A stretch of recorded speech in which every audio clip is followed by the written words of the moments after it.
ഇതാണ് DAP. ഞാൻ എൻ്റെ മുമ്പ് പറഞ്ഞിരുന്നു എൻ്റെ ഹൈഡ്രഞ്ച പൂവൊക്കെ പൂവിടാൻ വേണ്ടിയിട്ട് ഇതാണ് ഇതിൻ്റെ ചുവട്ടിൽ പ്രയോഗിച്ചത് കേട്ടോ.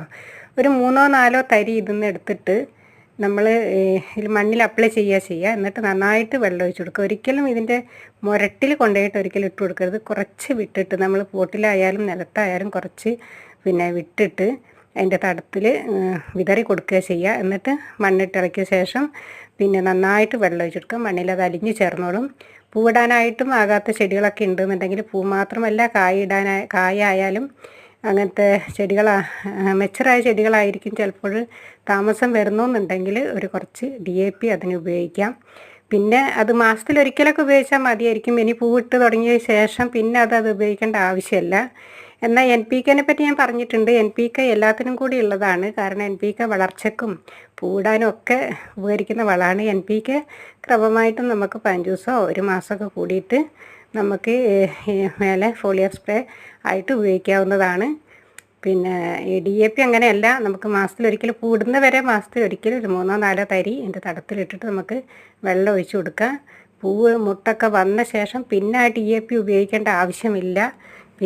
വീണ്ടും അത് പൂടാതെ ഇരിക്കുകയാണെങ്കിൽ മാത്രം നമുക്ക് ചെയ്താൽ മതി. പല ചെടികളും നമ്മളെ വീട്ടിൽ കാണൂല്ലേ, പൂടാനും മെച്ചറായിട്ടും അത് പൂവിടുന്നില്ല എന്നുള്ള പരാതിക്കാർക്ക് വളരെ ഒരു ഉത്തമമായ ഒരു വളമാണ് കേട്ടത്.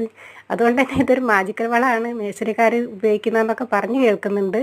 എന്തായാലും നല്ല ഫലപ്രദമായ മരുന്നാട്ടോ, ഒരു വളമാണ് കേട്ടോ. കാരണം എന്ന് വെച്ചിട്ടുണ്ടെങ്കിൽ ഇതിപ്പം ഞാൻ കാണിച്ചിരുന്ന പാക്കറ്റ് ഒരു 60 രൂപയുടെ പാക്കറ്റാണ്. അത് നമുക്കൊരു കുറച്ചെന്ന് വെച്ചാൽ അത് എടുക്കേണ്ടത് 5-8 തരി ഇങ്ങനെ കയ്യിലെടുത്തിട്ട് വിതറി കൊടുത്താൽ മതി. അത്രയും അതിൻ്റെ ആവശ്യമുള്ളൂ. ഒരിക്കലും അത് അധികമായി പോകരുത്. കുറഞ്ഞാലും ശരി, അധികമായി പോകരുത്. നമുക്ക് മുട്ടിടുന്ന വരെ നമുക്കത് മാസത്തിലൊരിക്കൽ ഉപയോഗിച്ച് കൊടുക്കാം. മുട്ടിട്ട ശേഷം അത് ഉപയോഗിക്കേണ്ട ആവശ്യമില്ല കേട്ടോ. ഞാൻ പറഞ്ഞിട്ടുണ്ട് പല മൈക്രോ ന്യൂട്രിയൻസിനെ പറ്റിയിട്ടൊക്കെ.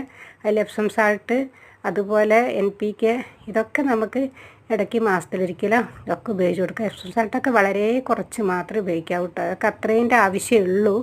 അതൊക്കെ നമ്മൾ പ്രത്യേകിച്ച് ഈ പോട്ടിലൊക്കെ നമ്മൾ നടുമ്പോൾ നമ്മൾ വെള്ളം ഒഴിക്കുന്നതിനനുസരിച്ചിട്ട് കുറേ ഇതൊക്കെ അതിൻ്റെ ചുവട്ടിൽ കൂടെ ഒലിച്ച് പോകാനും സാധ്യതയുണ്ട്.